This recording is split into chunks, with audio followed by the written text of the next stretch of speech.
حضرات، دینی مدارس جو اس وقت آپ کے سامنے ہیں، دراصل یہ سب اسلام کے مضبوط قلعے ہیں۔ ادارے ارقم اور صفا کے چبوترہ کی شاخیں ہیں، ان کے اصل بانی شہنشاہ قونین صلی اللہ علیہ وسلم ہیں۔ در حقیقت یہ راہ جنت ہیں، یہاں پر معرفت الہی کی کرنیں پھوٹتی ہیں، یہاں علم نبوت کی شعاعوں کو جگمگایا جاتا ہے، یہاں امت کے رہبر اور رہنما کو تیار کیا جاتا ہے، یہاں کفر شرک کی تاریکی کا کلع کما کیا جاتا ہے، یہاں باطل کی تیز وطن آندھیوں کا مقابلہ کیا جاتا ہے، یہاں مصلح امت پیدا کیا جاتا ہے، یہاں بدعات و خرافات کے امڑتے سیلاب کو روکا جاتا ہے۔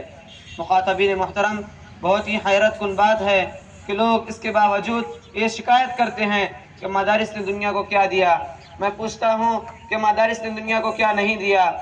مجھے بتلاؤ کہ دنیا انسانیت کو عبد القادر جیلانی جیسا مصدق کس نے دیا؟ مجھے بتلاؤ کہ دنیا انسانیت کو امام غزالی جیسا معرف کس نے دیا؟ مجھے بتلاؤ کہ ابو حنیفہ جیسا مفقہ کس نے دیا؟ مجھے بتلاؤ کہ اشرف علی جیسا مفکر کس نے دیا؟ مجھے بتلاؤ کہ مجدد الفسانی جیسا عالم کس نے دیا؟ مجھے بتلاؤ کہ شیخ الہند جیسا مجاہد کس نے دیا؟ مجھے بتلاؤ کہ انور شاہ کشمیری جیسا محدث کس نے دیا؟ مجھے بتلاؤ کہ مفتی شفیع جیسا مفسر کس نے دیا؟ مجھے بتلاؤ کہ قاری طیب جیسا مدبر کس نے دیا؟ مجھے بتلاؤ کہ ابو الحسن جیسا مبلغ کس نے دیا؟ مجھے بتلاؤ کہ شاہ ابرار الحق جیسا مصلح کس نے دیا؟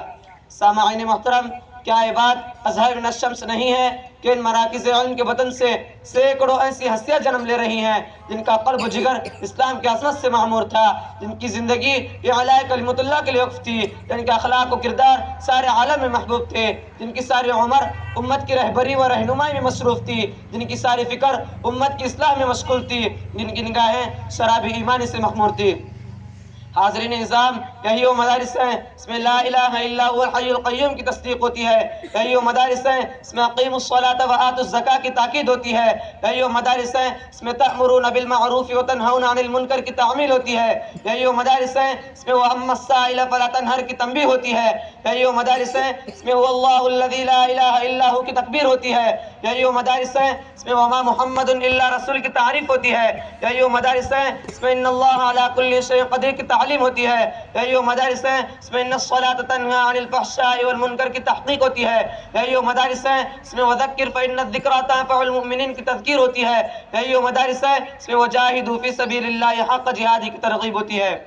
محترم حضرات، آج مغربی تہذیب کی گنگور گھٹائیں دنیا پر چھا رہی ہیں، آج اسلامی شاعر و خصوصیات کو مٹایا جا رہا ہے، آج کس طرح دشمنان اسلام کی نگاہیں ہمارے مدارس و مساجد کی جانب اٹھی ہوئی ہیں، آج کس طرح ظلم و جور کی آندھیاں لوگوں کو دہشت زدہ کر رہی ہیں، آج کس طرح علم دین کی دھوری کی وجہ سے قادیانیت و عیسائیت کے مکر و فریب میں آ کر نادان مسلمان مرتد ہو رہے ہیں، منکرین حدیث اور متعنین ائمہ کے دھوکے میں آ کر بھولے بھالے مسلمان گمراہ ہو رہے ہیں، آج کس طرح ٹیلی ویژن، جہیز اور بے پردگی جیسی ملعون فتنوں سے معاشرے کو برباد کیا جا رہا ہے، آج دنیا سے فتنوں کے آندھیوں میں امت محمدیہ کے لگام تھامنے، لشکر اسلام کی قیادت کرنے کے لیے عبد القادر جیلانی جیسا ایمانی جوش و حرارت پیدا کرنے والا، ظلم و تشدد، جور و فتن کے خلاف عالم بغاوت بلند کر کے سرفروشانہ اور مجاہدانہ کارناموں سے ملک و ملت کو سر بلند کرنے والے کے منتظر ہیں، اور ایسے علماء کسی فیکٹری، کالج یا یونیورسٹی سے نہیں بلکہ صرف اور صرف یہ مدارس سے جنم لیتے ہیں، اس لیے مدارس کو مضبوط و مستحکم کرنے کی ضرورت ہے۔ کیوں؟ مدارسی کے ذریعے شہادانگ عالم میں اعلاء کلمت اللہ اور اطاعت رسول اللہ صلی اللہ علیہ وسلم کا پرچم لہرایا جا سکتا ہے، مدارسی کے ذریعے باطل کو توڑا جا سکتا ہے، مدارسی کے ذریعے بھٹکتی انسانیت کو انسانیت کا درس دلایا جا سکتا ہے، مدارسی کے ذریعے تعصب کو اخوت و محبت میں بدلا جا سکتا ہے، مدارسی کے ذریعے خیر و بھلائی کی آہانی دیوار کو کھڑا کیا جا سکتا ہے، مدارسی کے ذریعے نادان کلیوں کو سلیقہ تبسم سکھایا جا سکتا ہے، مدارسی کے ذریعے ساری دنیا کو پیغام صلح دیا جا سکتا ہے، مدارسی کے ذریعے فکر انسانیت کو صحیح راہ پر گامزن کیا جا سکتا ہے۔ میں اپنی گفتگو کو ختم کرنے سے پہلے